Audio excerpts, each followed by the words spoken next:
Hey, folks. I know usually we like to sit here and talk and gab about stupid things, whether it's TV shows, music, or our daily lives. However, we're actually going to be taking this time to talk about something pretty serious, pretty important right now. No, it's not global warming. No, folks, we are here to talk about the 2023 Writers Guild of America strike. And SAG-AFTRA. Steve, I was getting there because as of 4 days ago, July 14th, SAG-AFTRA has joined the strike. Oh my God, no way. It's true, Steve. Anything and everything in Hollywood right now is on hold. TV shows? Nope. Movies? Nope. What about TV shows? Double nope. Oh, damn. That's serious. Yeah, nothing is being developed, nothing is being written, and nothing is being shot. So we just want to take this opportunity to state that we do, in fact, stand with these workers, don't we, Steve? We're technically sitting right now, but yes, 100%. So, Steve, we want to stand with these writers and help support them, other than, not joining any productions or anything along those lines. What else can we do? Well, you can post on social media that you stand with the writers and with the actors. You can not scab. Don't be crossing that picket line. Don't be working for any strut companies doing writing or acting work or any sort of official paid promotion. In case anyone out there is an important person. And the big one that every single person listening can do is donate to the Entertainment Community Fund at the conveniently named entertainmentcommunityfund.org. That goes right to the strikers. They, believe it or not, are not getting paid right now because they are not working. So every little bit helps. And it's probably going to be a lot more than the residuals they've been getting because Bob Iger is a mean, greedy, ugly man. Hey, Bob, pay your writers and actors. And get new glasses. Yeah, you fucking idiot. It's not like you can't afford it with your $30 million a year contract. Bro, if your writers and actors are making nowhere near that, do better. And now on with the show. Yay! Two friends named Corey and Steve like talking about films and TV. They thought, hey, what if this was a show? That's how we got here, now you know. Wait, what's the name? That sounds terrible, go on. That sounds terrible, go on. We hope you stick around and have some fun right after our intro song. That sounds terrible, go on. Welcome back, folks, to another fantastic episode of That Sounds Terrible, Go On. I am your host, Corey. And I'm your host, a dude! Or in some languages, Steve. Steve, are you trying to tell me that you're a dude? Yeah, I'm a dude. He's a dude. She's a dude. We're all dudes. Hey. Oh, Steve, I'm so happy to hear that because today we just so happen to be talking about 1997's Good Burger. No way. Oh, what a wild coincidence. I can't believe it happened either, Steve. I looked at the schedule one day and I went, wow, we did choose that. And now here we are. Wow, that was a compelling tale. I tell you, I read a good story. And speaking of good stories, Steve, Good Burger, man.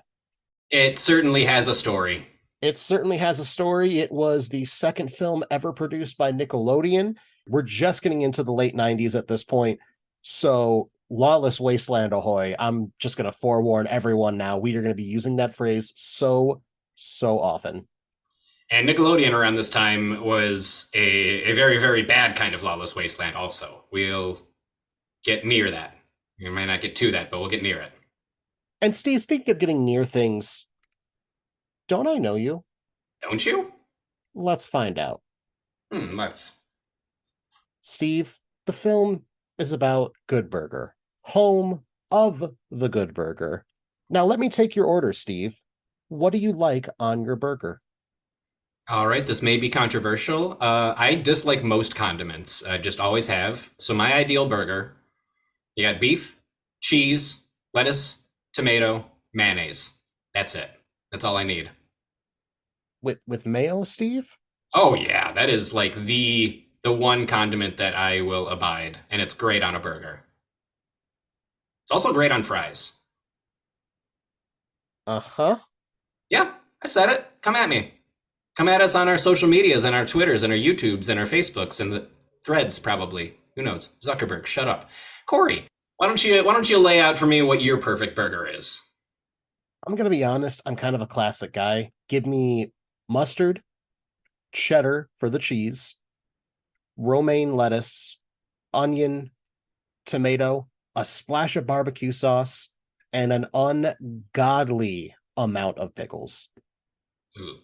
I specifically will say whenever I'm ordering a burger, I would like an ungodly amount of pickles. And whatever that ends up being, that's what it is. I've gotten so little as one extra pickle to one time I knew one of the line cooks. They came out with a large drink cup filled to the brim of pickles and was like, there you go. And it was just the right amount. Like that sounds terrible to me. Go on, but I love that for you. I just want to add an addendum. It specifically should be on a Kaiser roll. There's this weird infatuation everyone has out here in LA for brioche buns, and Ugh. they're like 90% air. Give me a firm chew. You know, Brioche buns are way too sweet for a standard burger. That's no. they put everything on brioche out here. A good Kaiser roll is hard to find. No sesame seeds. I know what I like. And Steve, speaking of things that you like, I got another question here for you. No way. Way, what's your favorite fast food fry? What I've noticed is people get really aggressively defensive about which is their favorite fast food fry. People and their brand loyalty, you know? Just trying to think through all the different fast food fries. I'm gonna say Burger King. It feels like an extra, like, I don't know if it's like a thicker, crispy part on the outside of the fry or if it's just like a saltier whatever. But they do some extra magic to their fries that is just wonderful to me. But really, any fast food fries I'm down with.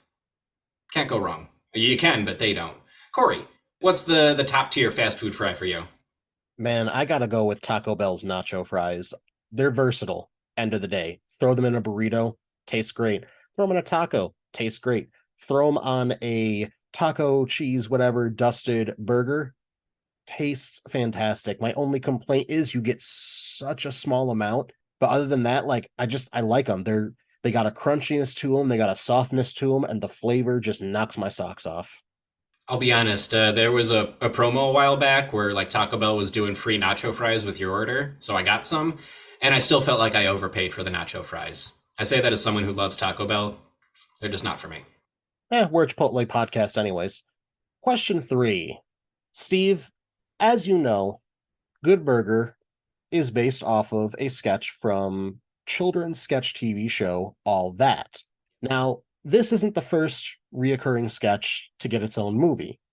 This film joins the ranks of Wayne's World, MacGruber, Coneheads, and Blues Brothers. Now, Steve, I have to ask you, what's another reoccurring sketch or character from a reoccurring sketch that you would want to see be turned into a film? Okay, this is a especially tough question because most sketch characters cannot carry a feature film. No. Sketches are meant to be one joke told repeatedly in increasingly funny ways for maybe 5 minutes. Feature length films are a bit longer than that. The one that's coming to mind right now is a pretty recent one from SNL, but she led a strong sketch and I feel like could have a whole story fleshed out about her. This would be, and it is now a recurring sketch because they've done it twice, Lisa from Temecula. She is played expertly by Ego Wodum. It's always her at a restaurant with some friends and her sister, and she does some outrageous thing like orders her steak extra, extra, extra well done, and then like the whole bit is that she's trying to cut the steak, but it's like making the table all wibbly wobbly and everything's spilling, and while everyone's trying to carry on a conversation, it plays out wonderfully. But they also drop these little tidbits that like she's a lawyer, that she's got like this whole like life put together, she's got this whole backstory, she thinks everyone's trying to hit on her all the time. I think that with the right writers, that could be fleshed out into a pretty entertaining feature. Lisa from Temecula, check her out. So Corey, what recurring character and or sketch would you like to see get the movie treatment? Steve, I'm going to go with a classic here. And this is a reoccurring sketch that happened in, I'm pretty sure, every episode of this sketch show. I'm going to go with Penelope Taint from The Amanda Show. Now, for those unaware, The Amanda Show was the sketch comedy show of one young Amanda Bynes, and Penelope would play the role of an obsessed Amanda Bynes fan who was always trying to meet her in wacky scenarios. Now, keeping in mind that Penelope was also played by Amanda Bynes, this could be a lot of fun with them two eventually meeting each other and having a weird conversation and coming down to, hey, meeting your heroes, this is what it's like. It could go either way. However, some scenarios in the show were just outright Looney Tunes-ish in nature, and I think you could easily fit an hour and a half of a story out of that. Think Pee-wee's Big Adventure, but with a crazed fan seeking out the celebrity they obsess over, just not in a creepy way. That's a strong choice. Yeah, I totally forgot about her and AmandaPlease.com. That was like a big deal back then that a show had a website. Amanda Please. And you know what, Steve? What's up? Now, after I've asked your parents, I know you. After entering my fake birthday of January 1st, 1900, I know you. Coming up next, alternative titles. You notice how this is like the one segment that only has one title? Fast Times and Ed is High. Vegetarians look away. Dude, where's my mom's car? Holy crap, is that Sinbad? For I know what you did last summer. Alternative titles. Kind of weird we only have that one soundbite. All right, folks, before we get to our next segment, gonna take a quick commercial break. Go ahead, order some DoorDash, Grubhub, not Postmates. It's weird. Stop it. Yeah, you freaking idiot.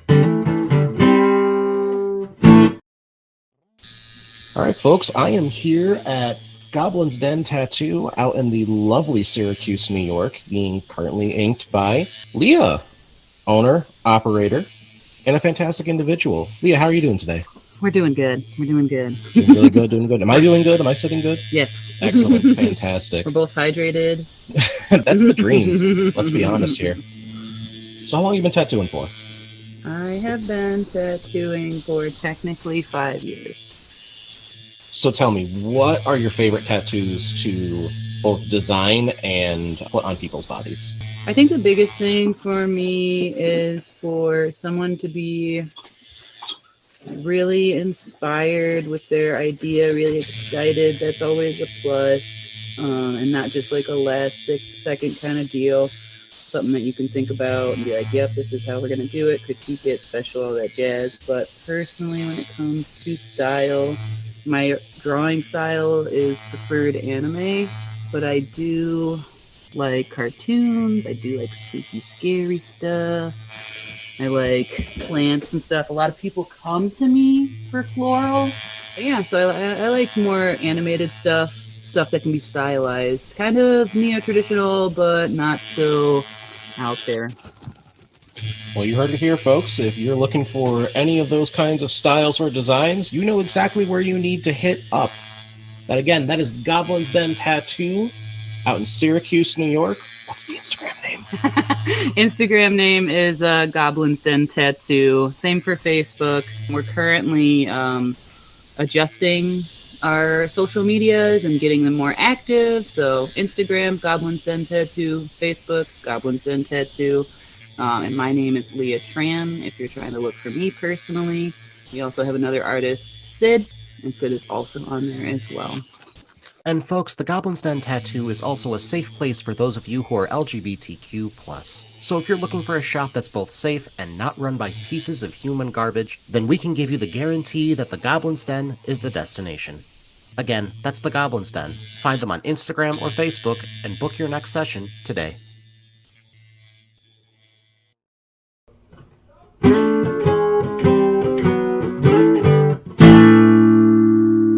Welcome back, folks. Hey, can I take your order? No, bruh, but could you, talk about this cast and crew? Oh, it's the cast and crew! That's right, folks. Cast and crew is part of the pod. We talk about some cast members, talk about some crew members. Now, are we going to be able to talk about every single person? Yep, every single one with one notable exception. Steve, you better hold those tomatoes and hold that idea because We don't have the time. Listen, we got to get this out in 30 seconds or less. We got the speedy method we got to keep up with here, okay? Yeah, all right. Thank you, Steve. Now, starting off with our cast and crew, we're going to talk about our director, Brian Robbins. Now, Robbins is best known as the director of 2000's Ready to Rumble and 2004's The Perfect Score. He was also a head writer and co-creator on TV's All That, as well as a co-creator on TV's Cousin Skeeter. He played Eric Margin in TV's Head of the Class, and he is the current president and CEO of Paramount Pictures and Nickelodeon, as well as serving as chief content officer of Kids and Family for Paramount streaming service, Paramount Plus. Now, of course, with him holding that title, he gets to make a lot of decisions. I say fuck them. Absolutely, you piece of shit. Pay your actors and writers, Brian. That being said, you mentioned Cousin Skeeter. I just have to say that unlocked a core memory for me. I forgot that show existed for at least a decade. Cousin Skeeter is another perfect example that the 90s was a lawless wasteland. It really was. We'll get there. Yeah, the direction matches the writing, matches the acting. It's a wild fever dream. It doesn't concern itself with like the laws of physics or any real world reactions to anything that's happening. I feel like you understood the assignment. Pretty much, if you've seen an episode of all of that, this is exactly what it's like. It's a lot of weird things happening, except they decided like we're going to tag on a loose story to tie everything in. That's it. Yeah, emphasis on loose. And speaking of loose, we have to talk about these co-writers. We're going to start off with the co-writing team of Kevin Coppolo and Heath Seifert. Now, Coppolo and Seifert are best known as writers for such shows as Stripperella, Kablam, Kenan and Kel, and All That. I'm sensing a theme here. It's all that and a bag of as we talk about the other co-writer, Dan Schneider. He's a piece of human garbage. Research at your own peril, and we mean peril. We don't really want to say anything else about him. I just wanted to throw that in there. He's a bad man. Yep, he is currently no longer with Nickelodeon as of March of 2018, reportedly due to Viacom CBS, Nickelodeon's parent company, conducting an internal investigation that found multiple counts of verbal abuse by Schneider to his colleagues. Ergo, this makes Schneider an official enemy of the pod. I say fuck them. Oh, he also plays Mr. Bailey in the film. But talking about the writing. Yes, the writing from Coppolo and Seifert. It definitely builds on that classic 90s All That brand of humor. And watching it as an adult distills down to using a silly voice and using unnecessarily flowery language. Don't forget all of the stickiness, the gooiness, the disgustingness. Like, you've got condiments being thrown at people here. You've got ice cream going everywhere. Honestly, they should have just used slime at some point, but they kind of did in one scene, and we'll get there when we get there. But either way, yeah, no, this is a picture-perfect Nickelodeon film of that time. If you want to understand what it was like to watch Nickelodeon in this era, just watch this movie. Yeah, it's all there. It's all that. All that, this is all that. Infectious. But overall, though, with the writing, I'm just going to be honest, like, as an adult watching this, it's not as much fun. I kind of wish I had kept this as the fever dream as it was, because I am too old to be laughing at all of these jokes. I definitely appreciate the writing for the time that it was created in, and I'll be honest, not really being offensive, which is a real rarity if you look back on a lot of big films back then. There's no racism, there's no like homophobia, none of that was present here. Yeah, if anything, it's even like pro men in dresses, which is awesome. We'll get there. Next up, we've got Kenan Thompson as Dexter Reed. Thompson is best known as Russ Tyler in the Mighty Ducks franchise, Roy in 1995's Heavyweights, the titular character in 2004's Fat Albert, Troy in 2006's Snakes on a Plane, a cast member for the first 5 seasons of TV's All That, Kenan Rockmore in TV's Kenan and Kel, and the longest tenured cast member on TV's Saturday Night Live, starting on the show in 2003, and is still a cast member to this day. 20 years. Who was the longest before that? Like Chris Kattan? Whoever it was didn't even come close to 20 years, and he's still going. He's an institution. He is the mortar and the cement that holds any sketch together, no matter how good or bad. If you need a laugh, all you write in the script is Kenan reacts. That's like a thing that they say in SNL. Things like that are probably why he's won quite a few awards. Hit me. Well, first off, we'll start out that he was the host of the 47th and 48th People's Choice Awards, as well as the 74th Primetime Emmy Awards. He's been nominated for 6 Primetime Emmy Awards, winning 1, 6 NAACP Image Awards, 2 Nickelodeon Kids' Choice Awards, winning 1, and in 2022, he was awarded a star on the Hollywood Walk of Fame for his work in television. About damn time, I would say. Absolutely. That there has never been a Kenan Thompson, and it would not surprise me if there never is another Kenan Thompson after him. He is a consummate performer. He's a team player. He knows his strengths. He knows how to play to them. And yeah, he's just an absolute pro in every sense. And when you watch him in this film, you actually feel like he's having fun. Like it can be said about everybody in this film, but especially for someone like of his caliber at this point in time, like you can tell he's already been in a major franchise, which was the Mighty Ducks franchise. He clearly knows what he wants to do with his life. He wants to do this. He's got big things coming for him. The man was just having fun, it seemed, the entire time on set. And he was a man. At this point, he was 18 or 19 when they shot this. This man just has a consummate baby face. When you watch SNL these days, it is real hard to believe that he is like in his late 40s. He looks 20 still. Kenan don't crack. And Kenan, being the straight man in this film, has to have a comedic partner that is the wacky one, right? And that, of course, is going to be Kel Mitchell as Ed. Mitchell is best known as a cast member on TV's All That, T-Bone on Clifford the Big Red Dog, Double G on Game Shakers, Invisible Boy in 1999's Mystery Men, and of course, Kel Kimball on TV's Kenan and Kel. Kel's kind of like weird in real life in what he kind of went off and decided to do after stepping away from acting for a little bit. Like he tried being a fashion designer, he tried being a rapper, and I don't know, everything else I've ever tried to see him in, it was these kind of roles that he seemed to really fit into and just roll with. He let them do whatever they needed to do. Hey, we're going to cover you in goo. Got it. We're going to hit you with a mallet. Got it. Like he was 100% on board, and it really also shows here. This dude's doing a ton of different stuff. No shame. Absolutely. He's given hilarious deliveries of lines. He is going above and beyond for his physical comedy. Ed is just his iconic character, aside from arguably Kel Kimball. Oh, here it goes. But it's, I think this is the one that he's going to be remembered for. He's got that very distinctive Bill and Ted kind of voice, and he's just always delightfully confused. And as far as the brand of humor goes for 90s Nickelodeon, his shtick does not get old. It doesn't. There's a few times where, like, even watching this film, some of the lines he delivered did make me laugh, even though I realize they're dumb, but they're supposed to be, and he makes it work. Next up, we got Jan Schwieterman as Kurt Boswell. Now, Schwieterman is best known as, honestly, just this role. He hasn't been in much else in a starring fashion, unfortunately, and that's just is what it is.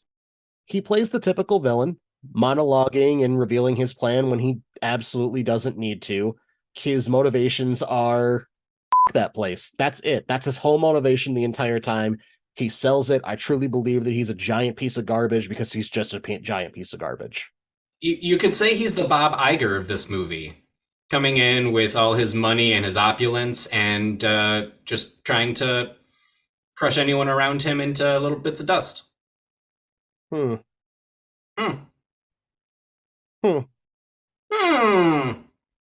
he's an 80s wacky adventure villain. And we tolerate him for it. He is certainly in this movie. And folks, that's going to wrap up Cast and Crew. Next up, the generically named How It's Made. Hey, how'd they make that? As always, folks, with the generically named How It's Made, I have gone ahead and compiled an entire production history to the best of my ability, spending hours and hours and hours of research on compiling this document together, a document of which I am presenting to Steve right here, right now. He is opening it for the first time. He's going to read it aloud and give us his takes in real time. So grab some fries, give a listen. And Steve, whenever you're ready, hit it. In 1992, Nickelodeon began casting for another sketch show in the same vein as their previous ones, like You Can't Do That on Television. Their hope would be for this new sketch show to become Saturday Night Live for kids. That is always what I thought of all that as, so nailed it. The sketch show would eventually debut in 1994 under the name All That.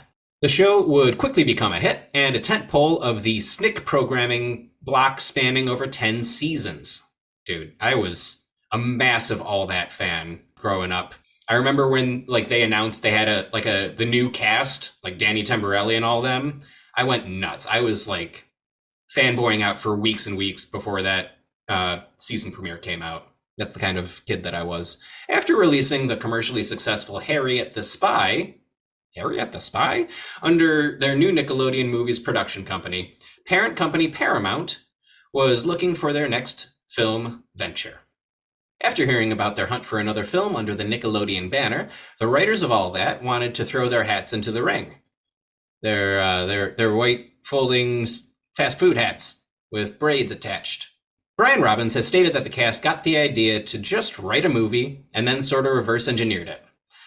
Landing on one of their most popular reoccurring sketches, Good Burger, the writers would write and produce a Good Burger sketch that would run between 15 to 18 minutes so they could showcase the sketch to have a longer narrative arc. This would give them more motivation to write out a whole script to pitch to the executives. So somewhere this long Good Burger sketch exists, probably deep within the recesses of the Paramount vault, I'm guessing. But interesting they produced something that large. Just to be like, hey, this works in a longer format. Release the burger cut. After moving production of All That from Orlando to Los Angeles in January of 1997, the team decided to do a table read of the first draft, with president of the studio at the time, John Goldwyn, sat in on. Afterwards, Goldwyn would summon writer Brian Robbins to his office and tell him, I've got some good... No, I'm not doing voices. I got some good news and some bad news. The good news is I want to make the movie. The bad news is I want it out this fucking summer. And then he put out his cigar in Brian Robbins' hand to show him he meant business. The team would rush into production with Robbins at the helm as director. This would be the first feature film he would ever direct. They would have only 4 weeks for pre-production. Oh, God. And then 6 months to finish filming and editing. That's not well-budgeted time. 4 months of pre-production, that's barely enough time to write a script, TBH, and pre-production with all these stunts and sets and locations and actors. Maybe they should have taken more time, but they did it. They pulled it off. It is what it is. My theory as to why they wanted it wasn't just because they wanted to release a film during the summer to make more money off kids. Kenan and Kel had already been going for a year, and it was fairly popular. And they realized you can only shoot this during the summer. That's it. That's all you've got. Because the second season of Kenan and Kel premiered in September of 1997. So think of it this way. The Good Burger train is running high. This is that sweet middle ground between, okay, All That's not on, Kenan and Kel's not on, but we got to give these kids a taste of these stars to keep them rolling, right? Cool. You got till the end of summer to get this movie out. That's my theory, and I'm sticking to it. I mean, that sounds very credible. Also, there are 1 or 2 references to Kenan and Kel in this movie that they snuck in. Filming would start on March 9th, 1997, and wrap on April 21st. That's more time than they had for pre-production. To the shock of Paramount execs, the final edit of the film would get a rare 99 score on the test screening. Yeah, I mean, it makes sense. Kids were clamoring for this. Kids love that shit. The film would go on to make $23.7 million against an $8.5 million budget. Nice. Wonder if they'd ever, think of doing a sequel to that movie. A sequel script would be written, what? That involved Ed traveling cross-country to give a customer back their change. That's not bad. The script would never be shot, but it would be turned into a novel titled Good Burger To Go. 2 being the numeral 2. A film sequel is currently in the works and is expected to be released in November of 2023 on the streaming service Paramount Plus. I kind of want the sequel that's 25 years later to have that same plot of Ed trying to find that person and give them their change, but he realizes it 25 years later. I think that would be pretty funny, him just sitting there and time passes by as he starts aging and everything. I will say this, though. If anybody here listening wants to read the book, obviously it's out of print, but you can go to archive.org and just type in Good Burger To Go with the number 2. The book will come up. It's like 160 or so pages. I started reading it. I didn't have time to finish it before we came to record today, but I'm about like halfway through. It really does read like a novelized script, and I can picture everything in my head perfectly. I think it would have been really cool to see this on the big screen, but I'm also very doubtful that we're going to see that exact plot coming up, because no one's going to want to pay that writer for that old ass script.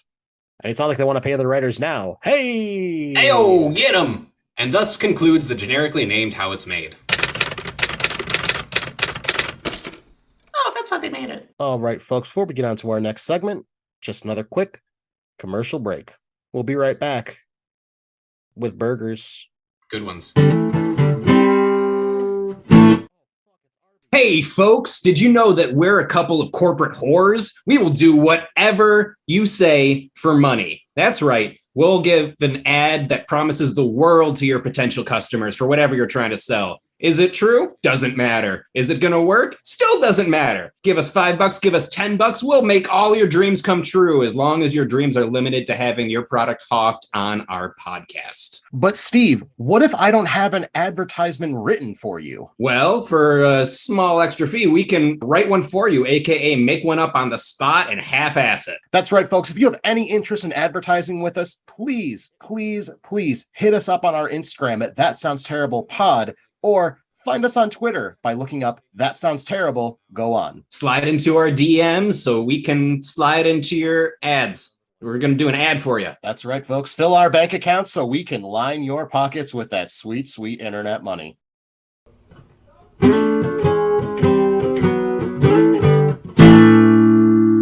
Welcome back, folks. Hey, welcome. And now, folks, moving on to our next segment, The Breakdown.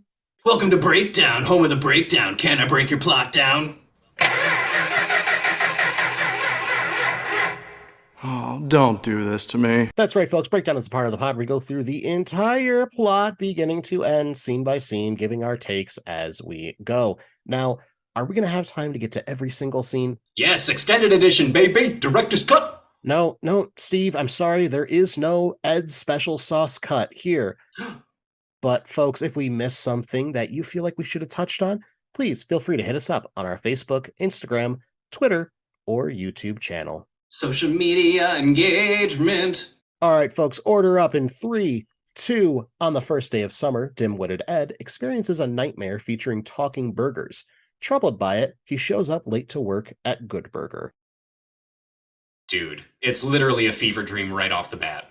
They tell us exactly what we're in for. You have stop motion burgers. You have added like cartoon sound effects. You have flying burgers and a flying Ed.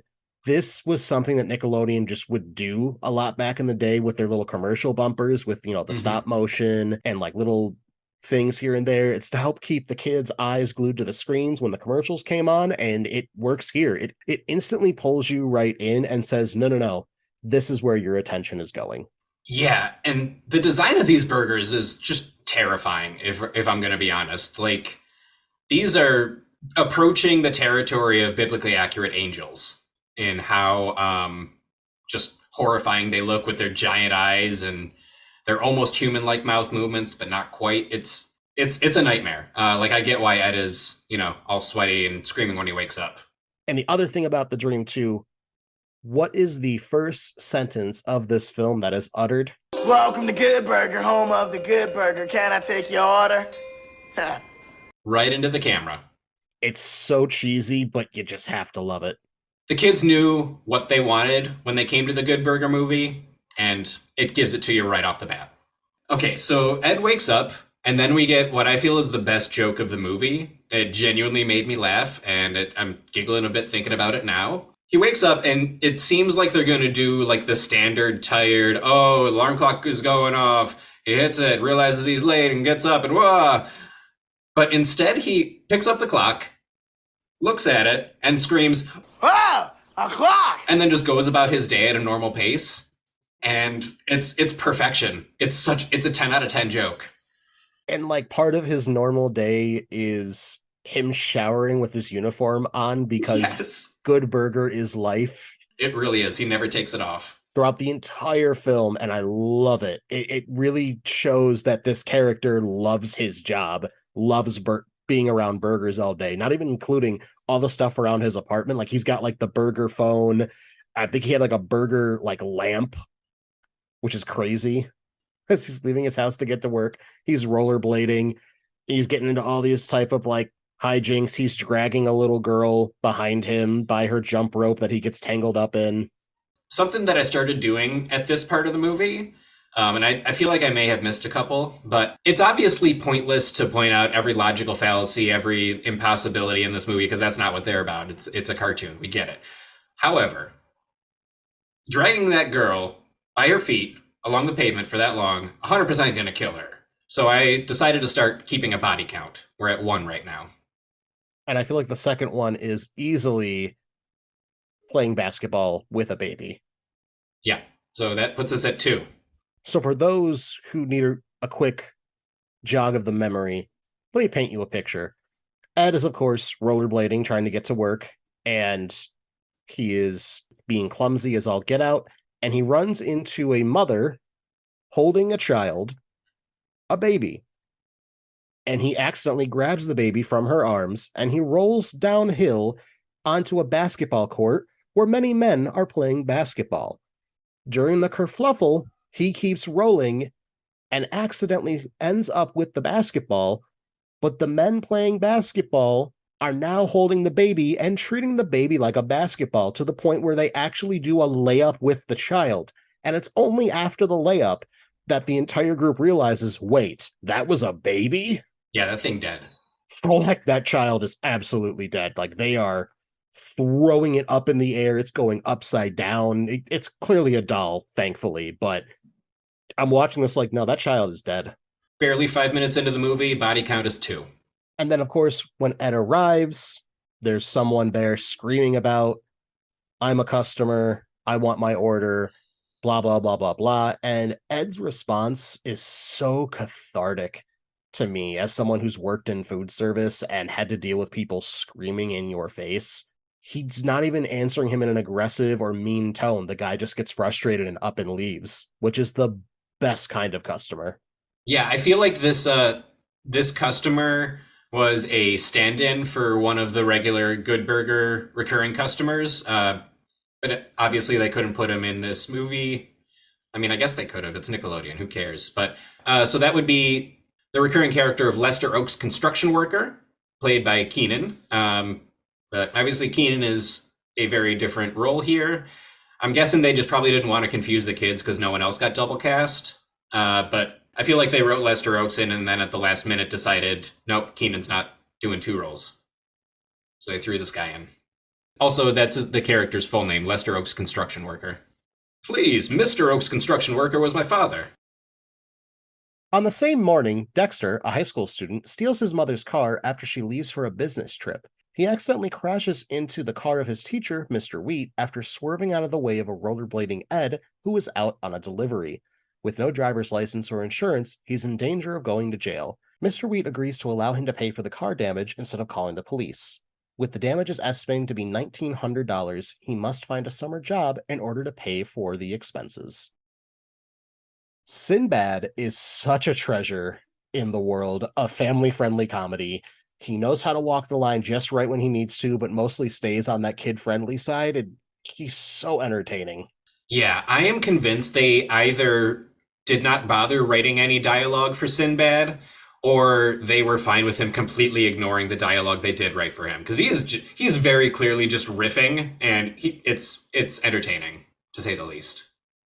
I hate to put a black man in jail. It slipped in so quickly, and it's probably my favorite line in the entire film because, again, it just feels like something Sinbad would actually say as a joke. And I love when just this random silly moment that I still don't entirely get, but I don't need to. At the end of class, school's let out. Kenan is on his way out. Sinbad stops him, has his little, I'm disappointed in you speech. And then Kenan just like razzes on him and then bounces. For whatever reason, Sinbad, after getting every bit of his appearance just completely insulted, he just does a little spin move. I don't understand why, but also I kind of love it.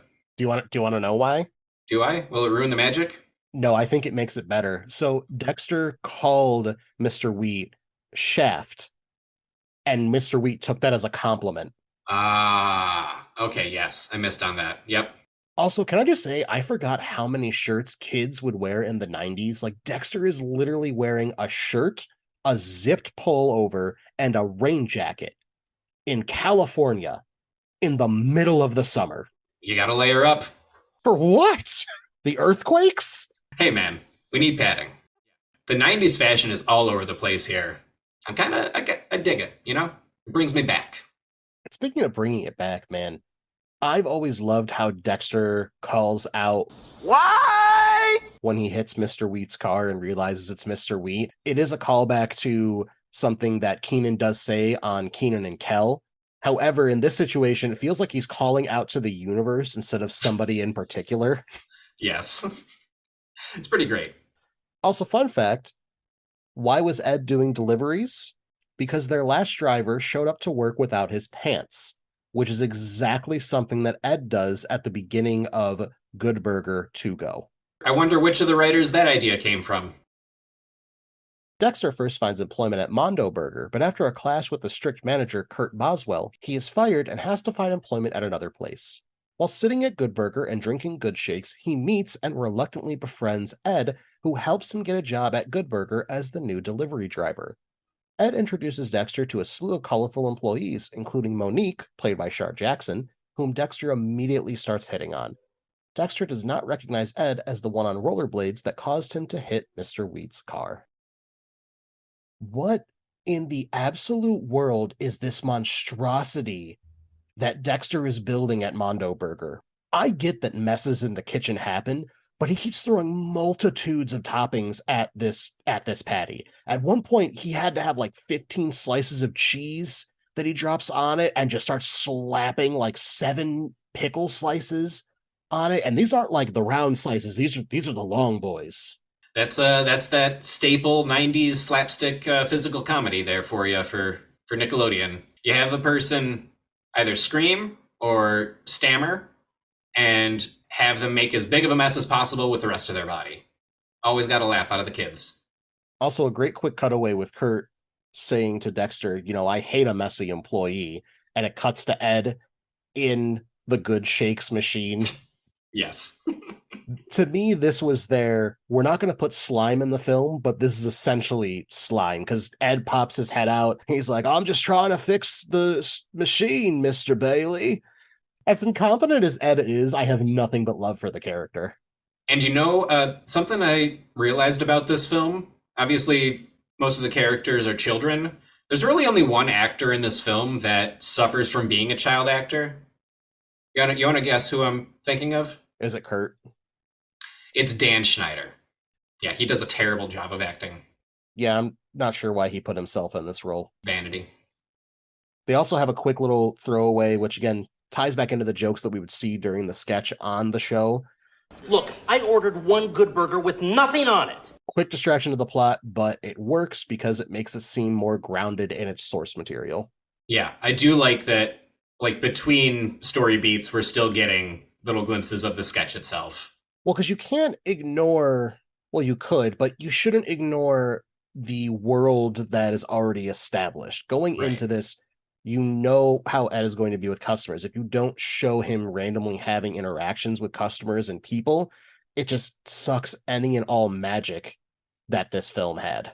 And at the end of the day, that is Good Burger, is Ed misunderstanding the customers. That's what everybody came to see. That's why they wanted to see the Good Burger movie. They love the Good Burger sketch, so you have to give them Good Burger sketch. Also, while I get why we needed to do a meet the crew for the sake of a few gags, we don't really do anything with the majority of them after this. No, they do a few silly bits, but then there's the absolute treasure that is Abe Vigoda.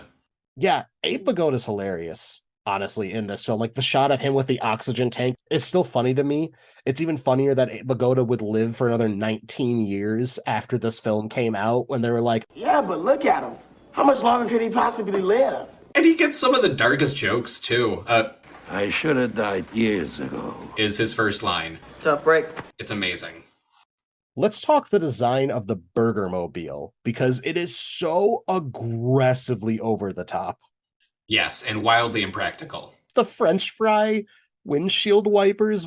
And the shake and the antenna. And the antenna's like on the back, Yep. like from the trunk pointing out. Why? There's no reason for this. Yeah, it's very silly, and it's like the Batmobile, but burgered. Further proof that the 90s was a lawless wasteland. Da-da-da-da. A few days later, Kurt and his goons visit Good Burger to try and intimidate the employees before Dexter tells them to get out. That night, Mondo Burger has its grand opening. Mondo Burger produces oversized burgers much bigger than the Good Burgers and takes away almost all of their business. While closing one day, Dexter realizes it was Ed who was the rollerblader that caused him to crash. Dude, Kurt is aggressively the 90s bully.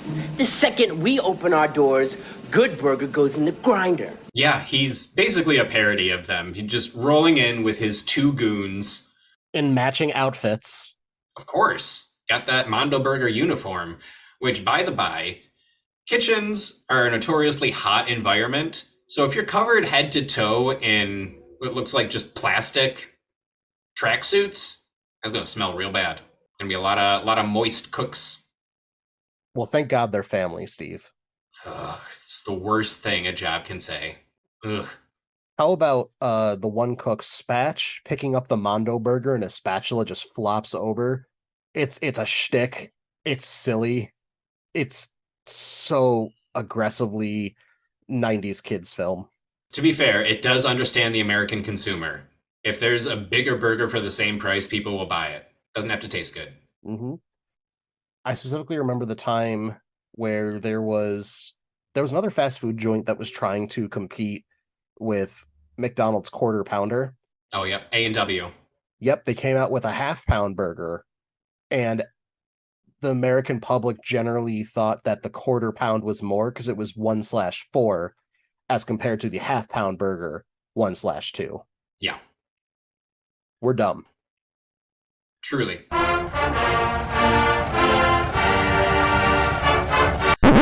That's what we get for not switching to the metric system. All right, so I've got a very big problem with the film here. Hit me. Dexter figuring out that Ed was the one who caused the crash is like a flash in the pan. There's no actual conflict that happens here. Like, Dexter starts talking and it's like within 30 seconds, it's completely over. Yeah, we got no time for emotional development or character arcs here. We got to bring on the silly. That's Ed's whole thing. Nothing sticks. Dude is just blissfully unaware little Teflon man. Also, there's way too much of a certain actor / writer that we hate in this movie. He put himself in this way too much.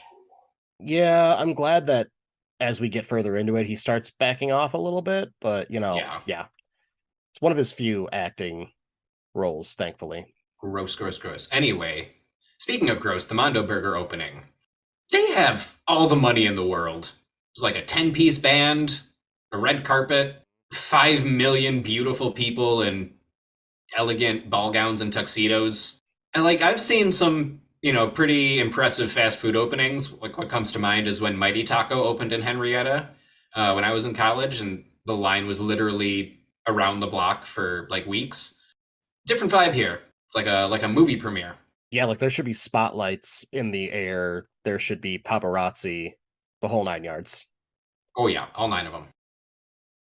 The next day, Mr. Wheat informs Dexter that the repairs will actually cost $2,500 instead of the initial estimate of $1,900. While having lunch, Ed sits with Dexter, with Ed eventually winning Dexter over with his goofiness. During lunch, Ed shows Dexter his secret sauce, which turns out to be delicious. Dexter shares it with the Good Burger crew, and they decide to put it on the menu. Ed's sauce becomes a hit. The scene where they're just sitting together having lunch just kind of further showcases the chemistry between Kenan and Kel. And this is why I really feel like they were really trying to give people that taste of Kenan and Kel to hold them over until the new season started. Yeah, no, they have great chemistry already, having worked together for 3 years at this point. And you believe the friendship. You love seeing them together. This is where I started to think maybe this movie is a rom-com. I recanted that opinion later on, but it's really sweet.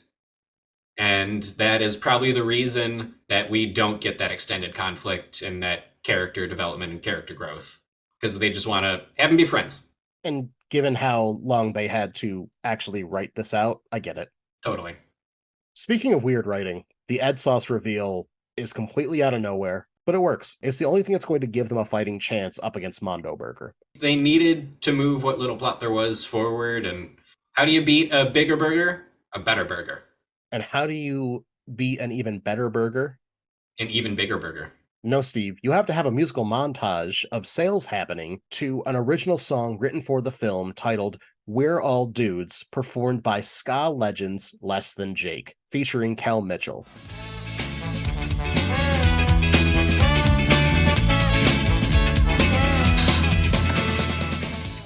It's such a treasure.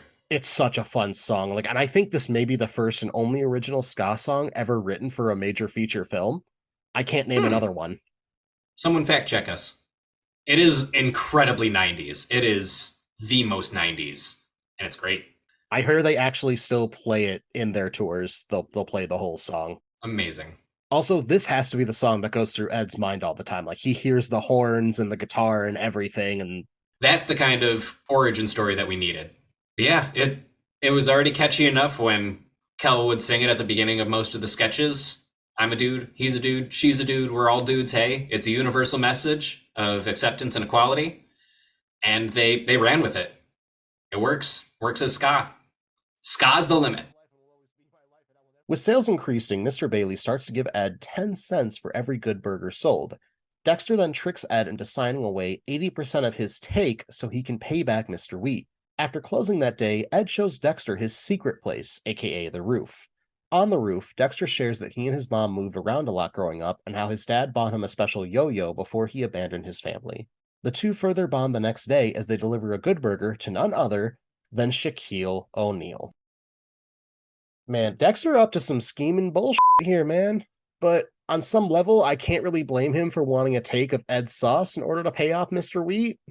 Yeah, he's a schemer. He's a weaselly little slimy guy. It's been established since the beginning.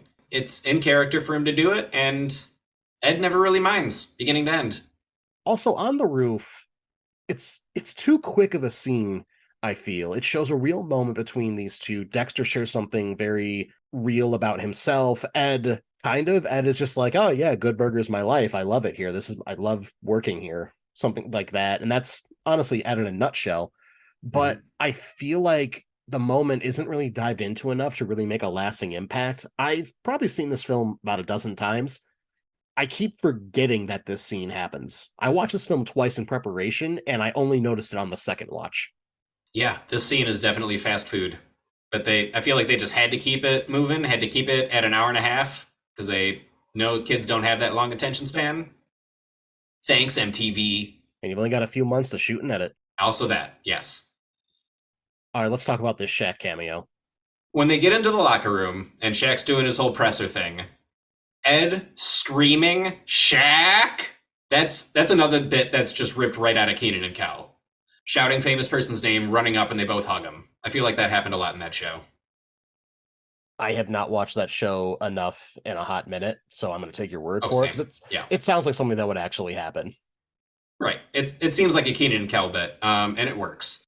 And the slow-mo running to Chariots of Fire. Of course. Chariots of Fire is such an overused comedic slow-mo running bit song, but God, it works every time. It really does. Composers nailed that one. And I love, love, love Shaq's delivery, not a phrase I thought I'd ever start a sentence with, of "You're not like other people, are you?" to Ed. Like there's a sincerity and just like a bit of caution to it, but still like a bit of understanding. And it works. He hit the perfect note there. That's the peak of his acting career, is that one line. The scene is stupid. It's fun. It's lawless. It's the 90s, baby. Get that Shaq endorsement of that Ed sauce. The popularity of Ed's sauce gets Kurt to attempt to steal it. First, he entices Ed with a higher hourly wage at Mondo Burger. Dedicated to Good Burger, though, Ed denies the offer. Dexter confronts Ed after seeing him exit Kurt's car. He tells him that Kurt is only trying to use him to get his sauce. Ed gives Dexter a yo-yo that was similar to the one that his dad bought him as a kid. Kurt then sends in an attractive employee named Roxanne, played by Carmen Electra, who gets Ed to agree to go on a date. Ed then asks if Dexter will go and asks if Monique will be his date. Monique agrees to the double date. Kurt is throwing the cheapest bribes I've ever heard of in my entire life. $10 additional an hour? Really? Really, my guy? $10 additional an hour? Come on. Yeah, I mean, well, 1997, that was a high-paying job. But obviously nothing close to the profits that he'd be getting from the Ed sauce. Yeah, I'm sure it would trickle down. Kurt's like a Hollywood CEO, right? Oh, yeah. Really, really fair and understanding of his employees. Pay your writers and actors, Bob! Dexter's starting to feel some guilt, though, for using Ed for the same reason Kurt is. It's a little on the nose, but hey, this is a kid's movie. You gotta spoon feed the kids. I mean, you don't gotta, but 90s were a lawless wasteland. I don't know. Up to this point, this was already just kind of like a weirdly sexual movie, but like implicitly.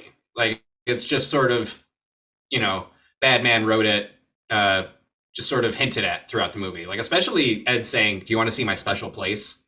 Come on, movie. But Carmen Electra enters and it becomes just like overtly sexual. Yeah, she walks into a cover of Roxanne by the Police, which I get because her character name is Roxanne, but for those unaware, Roxanne is a song about a prostitute not needing to sell herself because Sting will save her. For kids. Yeah, I just feel like Carmen Electra was just the famous person that was available. And so they're like, all right, let's write a sexy subplot into this. I think I read somewhere where they interviewed her about it and they said to her, "Do you want to shoot on a movie for one single day?" And she was like, "Well, I kind of want to break into acting, so sure." Yeah, that tracks.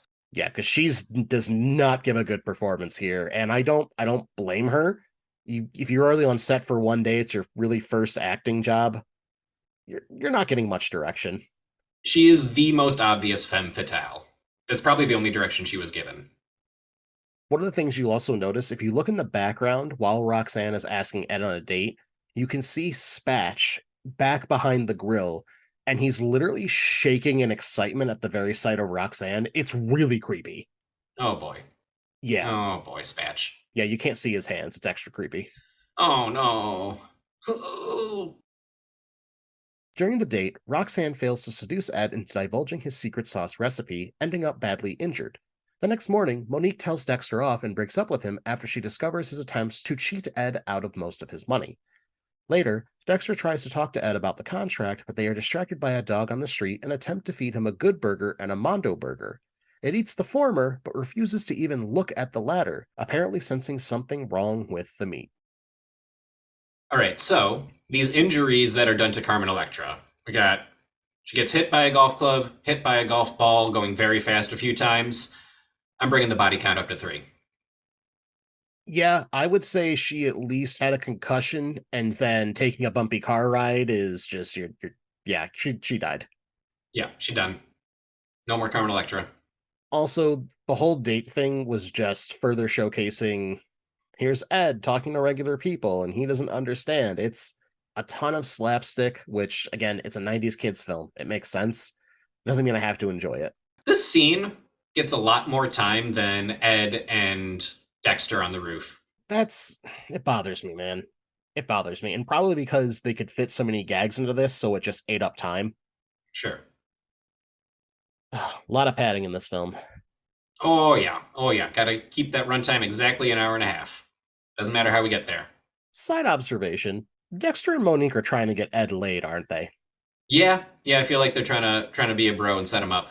Because he's sitting there like, well, what am I supposed to do? Hello? Hello? What am I supposed to do? Again, for a kid's film, real sexual, but, Yeah. Side note, canonically, how old is Ed supposed to be? at least 18 years old. Because if you look at it, he's not in high school at all. Dexter, I would put Dexter at about 15 years old, because in California at this time, I did the research, you had to be 16 years old in order to get your license. Hence his line, oh, I'll have it next year. So he has to be 15 years old in this. I mean, that's a little bit better, but Carmen Electra is still very clearly old enough to know better. Can we give a quick shout out here to Laurie Beth Denberg as Connie Muldoon? Absolutely. I loved that they actually brought in another reoccurring character in from the sketch show, because every time she was in one of those sketches, I loved it. Laurie Beth is so good at that like Minnesota, Midwestern voice. Doing the real fast talking and keeping it going. That reminds me. Question. What are good chunks? I would say good chunks are like chicken nuggets. Interesting. I was going to say more like potato wedges. It could be either or. Yeah, we never find out. You never really get a good shot of the menu, so you can't figure it out either. And good chunks are brought up multiple times. I guess we'll have to wait for the sequel to see if we find out. Yeah, that's what it's all about. Good Burger 2. Good chunks. Laurie Beth Denberg, though, standout actor on all that. One of the most memorable bits is the vital information for your everyday life bits that she would do. They're absolute nonsense, and they're silly, and lawless wasteland. Also, with Monique calling Dexter out, do you feel he feels more ashamed now that Monique found out, or he's more feeling guilty that he did what he did? That's a good question. I feel like the guilt was always there, but he was able to compartmentalize it, and it took someone whose opinion of him he cares about very much to unpack that and make him face it. So both. And neither. Also, a shout out to the pure ridiculousness of Ed being 100% correct on why the dog approached them in the first place, because a clown car broke down. Yep, so Ed can talk to animals. It's amazing. But also, what I realized after that is this dog cares about these clowns so much that he goes and tries to get strangers to come and help them. But then as soon as there's food, immediately gives up on the whole thing forever. Maybe they should have fed him better. Maybe. Suspicious, Ed and Dexter disguise themselves as old women and enter Mondo Burger to find out what is wrong with their meat. They discover that they chemically induce their burgers with an illegal food additive called triamphethol, which makes them oversized. Kurt is not fooled by Ed and Dexter's disguises and kidnaps them by sending them to Demented Hills Mental Hospital, run by his friend, to prevent the public from learning Mondo Burger's secret. Oh look, two men dressed up as women for the sake of playing a role in a comedy. Yeah, do you feel groomed? I didn't feel groomed by that. Yep, we watched it as kids, and not groomed one bit. Despite all of Schneider's attempts. Oh! Allegedly, don't sue me, I don't have money. Nah, he did it. Speaking of which, the overacting of Kenan here is top notch. Like when he's asking for water. Water? Yes. He's making a wonderful scene. It's a very silly bit. They pull off the look, if we're being honest. Like they definitely sell it. They did their makeup very tastefully. They've got, very well-styled wigs. And I especially love how much Kel commits to the costume. Right down to the underwear, the lingerie, the stockings. It just amazing. Ed is just a treasure. I also feel like this whole chemical in the meat plan is a thinly veiled take on the 90s environmentalism trope. Sure. I don't know. It's just like, why is he doing this? Profits. Chemicals. Capitalism, baby. And of course, the villain has to spell out their entire plan for absolutely no reason. Unprompted. We know you're doing something to the burgers. That's right, I am. This is exactly what I'm doing, and this is why I'm doing it. Is it safe? I don't care. I just asked you where the bathroom is, man. Oh, man. Can we talk about this mental hospital? Oh my god. The few scenes of life they show inside there, They're delightful. they're delightful, but they're also unnecessary. Like, it's done for laughs, and the laughs are there, but it just further pads the film. Oh, absolutely. Just like that room. Padded as hell. But also, this movie needed way more Linda Cardellini. Oh my god, Linda Cardellini out of nowhere. She shines. She commits 100% to the Wednesday Addams thing, and it works. Adore her. After sending Ed and Dexter to Demented Hills, Kurt and his employees break into Good Burger after closing hours and spike Ed's secret sauce with shark poison. When Ed and Dexter's coworker, Otis, attempts to call the police on them, Kurt takes him captive and sends him to Demented Hills as well.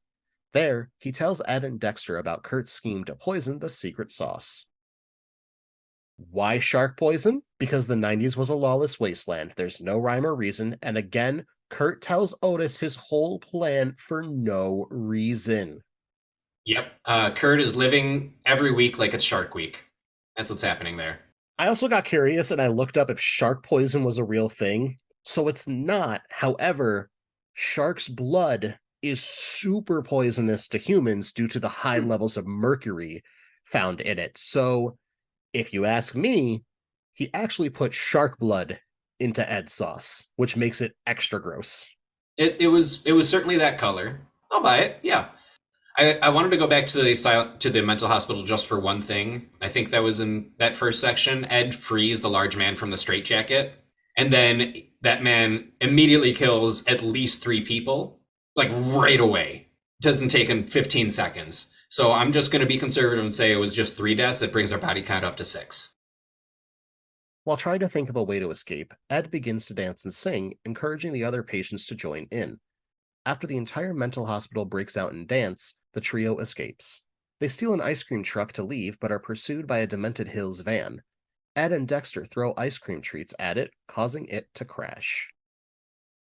Such a ridiculous way to escape. Like, oh, come on, everyone, dance and feel the funk. Honest question, Corey. Is it too much for me to expect a spontaneous musical number like that to just happen at all times? I think that 90s films have ruined us, Steve. God damn it, not again. But George Clinton, Irresistible. out of nowhere. Oh my god. That man, whenever he's in anything, I'm instantly happy. Oh yeah. You can't miss him with that amazing hair and beard. Absolute legend. And also, I'm just going to say it, the choreo in this is pretty tight. They're getting down. At the end of the day, it's fun and it just feels right in line with the anarchy that is this film. Mm-hmm. Absolutely. This is probably the only part of the film that's more of a fever dream than the opening fever dream.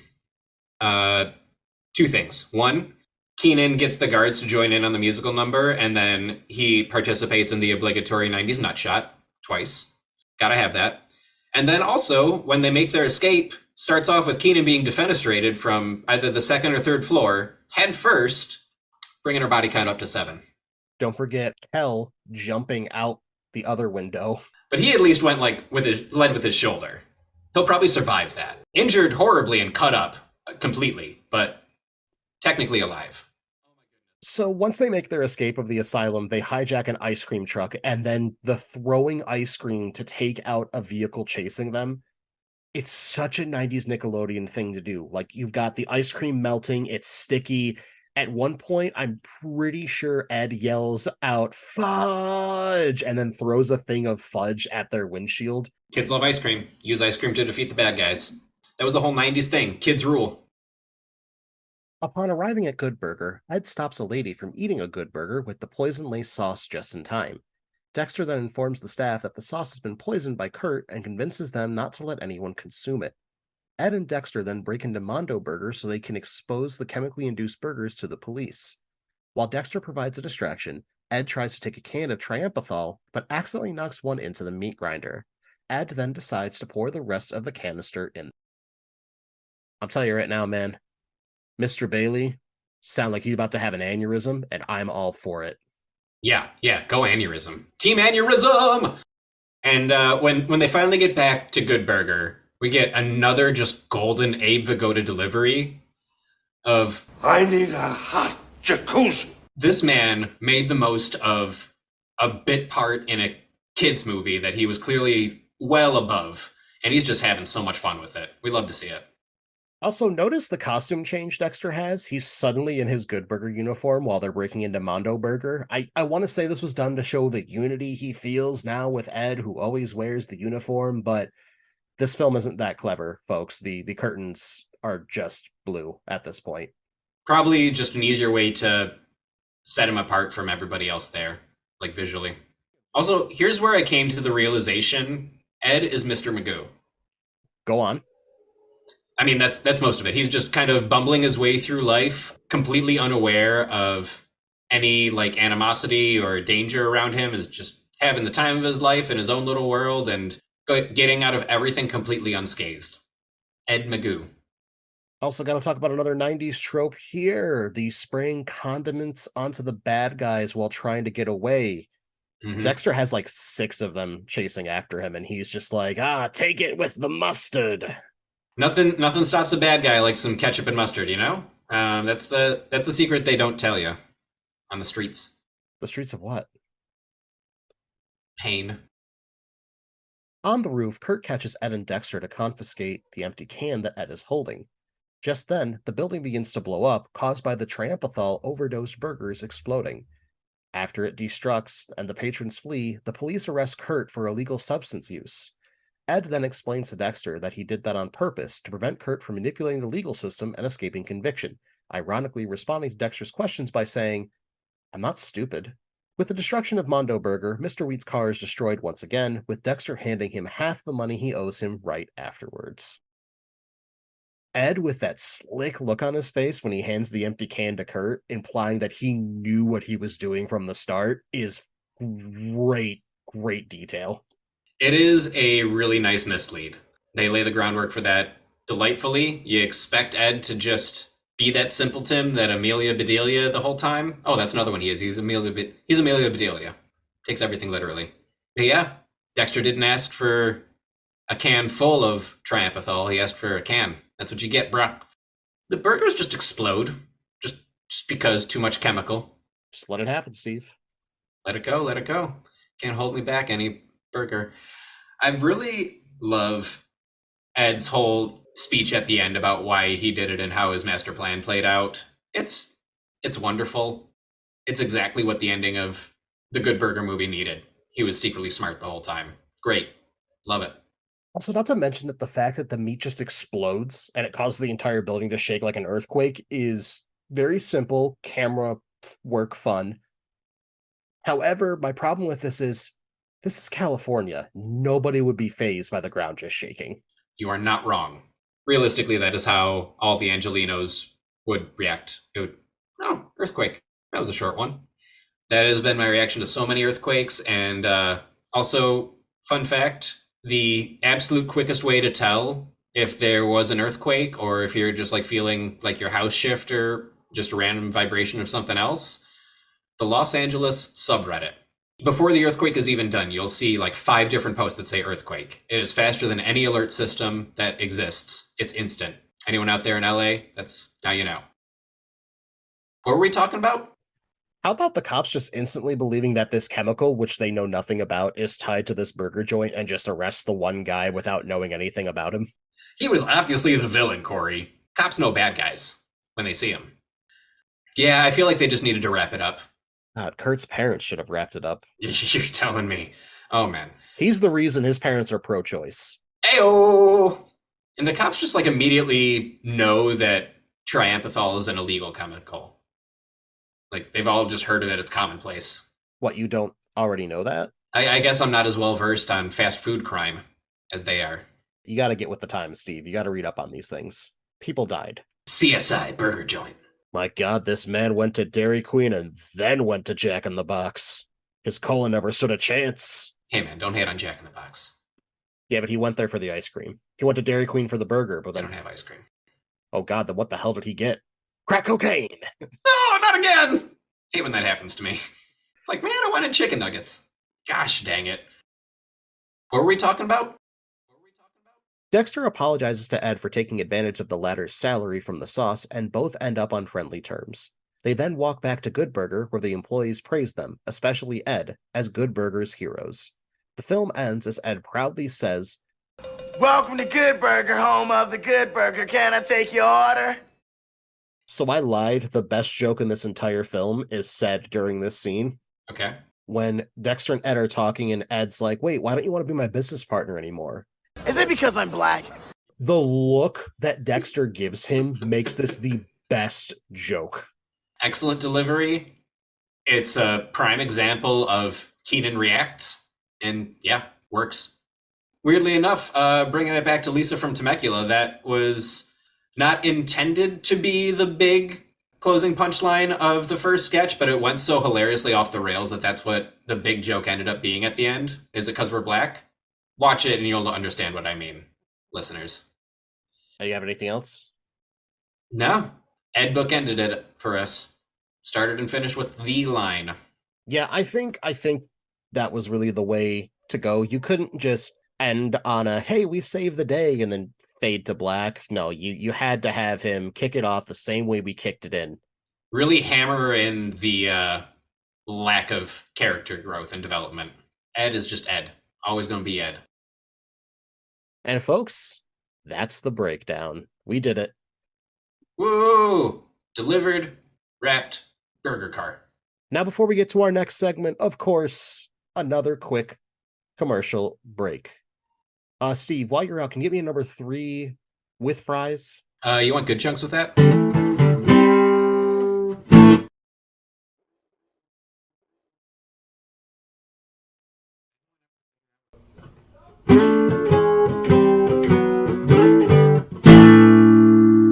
Welcome back, folks. Hey! What'd you buy? Is it edible? I think mine came with a toy. Let me just dig through this bag real quick. Hold on. Oh, yeah. You got a few in there? Got anything good? Oh man. It's just some Little bits! Oh, just a little bit. That's right, folks. Little bit's the part of the pod where we get to those things we didn't get to say. Maybe some fun stuff along the way. So, Steve, you got any bits? Every Nickelodeon movie, I feel like it's a different Nickelodeon movie's logo. This is by far the most 90s one, solely because it has the 90s cup in it. That white cup with that turquoise and purple rough brush stroke pattern that was just everywhere simultaneously in the 90s, whether it was like a little paper cup that you get your coffee in, or a big old gulp, or a little tiny bathroom paper cup sort of deal, or just anything had that pattern on it. And Nickelodeon put it into their logo to cement themselves in the 90s forever. Corey, you got a bit?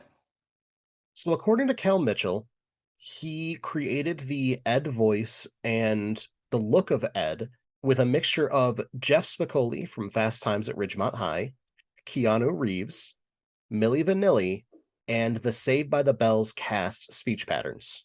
And to think that he came up with this character at, God, how old was he? Like 15, 16 years old? Like, he was young when he came up with this character. I think even younger than that. He might have been 12. Yeah. That's insane to me. On all that, they really did try to make the kids a part of the writing process, to be like, all right, give us a character you want to do. Let's flush it out and things like that. It blows me out of the water that such a memorable character, even all these years since. Iconic. Steve, you got a bit?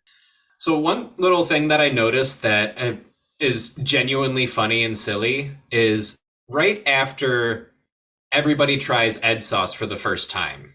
They're like, oh yeah, we got to start selling this. We got to put this on the menu. And they send Ed back to the kitchen immediately while they talk amongst themselves about how great it's going to be. In the background, Ed is just tripping over chairs the entire time trying to get to the kitchen. Nobody bats an eye or notices it, and like there's barely even any sound cue to show it. But if you watch, he's just stumbling for a good 30 seconds, tripping over literally everything. It's delightful. Corey, you got a bit? So in interviews, Cal Mitchell has said that Ed's sauce tastes like a mixture of lemon and barbecue. There are a ton of different recipes out there that people have come up with of their own version of Ed's sauce. My personal favorite is from one Chef Alvin. You can just go to Google, type in Chef Alvin Ed's secret sauce. You have to use more spices. It's not a very basic, like, oh, throw this in, then throw this in, and throw this in. You have to actually mix some ingredients in their raw form together, and you get a much better sauce from it. Interesting. Get that Ed sauce on your good chunks. Little bits! Oh, just a little bit. All right, folks, now it's time for everybody's favorite segment.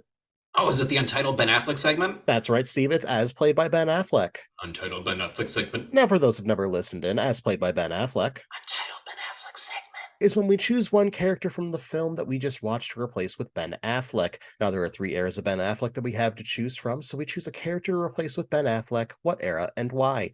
First off, we have the Good Will Hunting era Ben Affleck, which is when he was the indie darling and just starting to get into action films.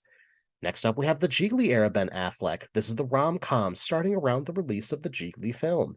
Finally, we have Batfleck era Ben Affleck, where he's older, more chiseled, and got that beautiful salt and pepper beard. Now, that being said, Steve, who are you replacing with Ben Affleck? What era? And why? Yeah, this is by far the easiest Untitled Ben Affleck segment. I'm going to need the role of Mr. Bailey to be played by Gigli era Ben Affleck. I need an adult man that is not going around diddling kids to be the boss at the fast food place. Cut the allegedlys out of this. That being said, who are you replacing with Ben Affleck, what era, and why? Like you said, Steve, it's the easiest choice in the world. I'm going to have to replace Dan Ball Schneider as Mr. Bailey. I'm going to actually replace him with someone different. I'm going to go with Batfleck era Ben Affleck. I like the idea of this very large, muscular man who's very frantic the entire time. Like, he has this like big booming presence, but he's really just a panicky little ball of anxiety at the end of the day. I think it'd play into the comedy a little bit more, and also still giving someone who is still in an older role to, let's be honest, these guys are 18, 20-year-olds, and Bailey is at least 40. Yeah, valid. And even better, no Dan Schneider. No Dan Schneider! I say fuck 'em. All right, folks, that's going to wrap up As Played by Ben Affleck. Untitled Ben Affleck segment. And it's going to lead us to our final question, which, of course, Steve, is, would you watch this film again? Nah, probably not. It's for kids, and it was great when we were kids, but one's sense of humor evolves and develops, and this movie just no longer does it for me, save for a couple very good jokes.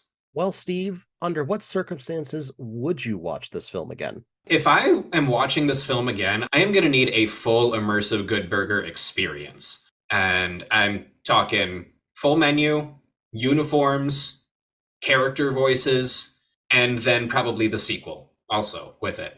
Anything short of that, pass. Obviously also like a group setting, like a Good Burger party. That could be fun. Like, the concept is still fun. We remember it. We have nostalgia.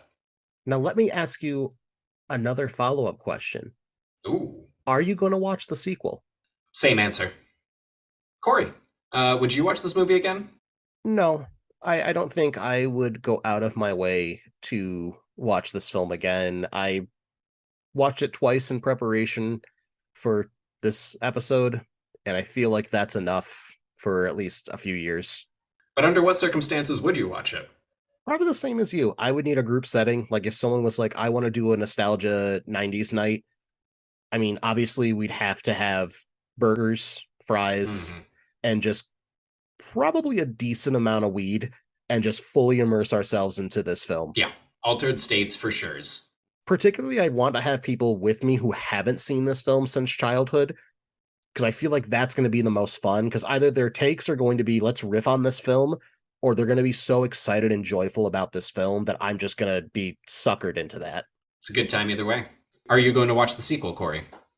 I think I'm going to give it a shot, honestly. It is a legacy sequel at the end of the day, but as long as we get a good showcase of Kenan and Kel's chemistry, I want to see what that's like because they haven't worked together since Kenan and Kel ended, if I remember correctly, like in a professional setting. Like they've talked, they fell apart, they're friends again, and that's when they decided they wanted to do Good Burger 2 and started pushing for it. So I'm curious to see if they still have the same magic they did when they were just kids. So they've actually worked together twice that I know of since then. One was on the Tonight Show. They did a new Good Burger sketch featuring Ed and Lester Oaks construction worker. And then on, I believe this past season of SNL, if not the one before, there was a whole Kenan and Kel sketch, and they actually brought Kel in. It's the Kiki Palmer episode, if anyone wants to watch it. The sketch is called Kenan and Kelly, and I'm just going to go ahead and say that it's canon. What's your take on that? Do you think they still have the magic between them? Yes, they do. Kel honestly still has every bit of that manic energy that he had as a kid. And Kenan, we obviously know, is just consistently Kenan, which is what we need. Honestly, that's all I want out of this film. So I think I will find enjoyment out of the sequel. So I will watch it whenever it drops. I will ask your opinion of it and then not watch it. And folks, that's going to wrap up 1997's Good Burger. We did it. We sure did it. We did it real good. And you know what, Steve? Gosh, that was such a filling episode we just had. What's for next time? What's for dessert? Is it something devilish? Oh, Corey, I can't believe you would dare to ask such a thing of me. I am just gonna blindly go ahead and say that next week we are watching 2003's Daredevil. And not only are we watching 2003's Daredevil, it is kicking off Affleck August. That's right, folks. We are going through every era that we keep naming in the Untitled Ben Affleck segment every week. We're going to be going through all those and maybe an extra one or two. Maybe we'll bring some guests on. Maybe we won't. You're going to have to listen to find out. Or just follow us on social media. We'll tell you. Wow, Steve, I can absolutely say, without a doubt, I did not see that coming. But you heard it coming. Colin Farrell. And until then, folks, I'm a dude. He's a dude. And we're all dudes. Hey. Bye. Bye. All that, this is all that. I could go for some flan, and I throw up easy.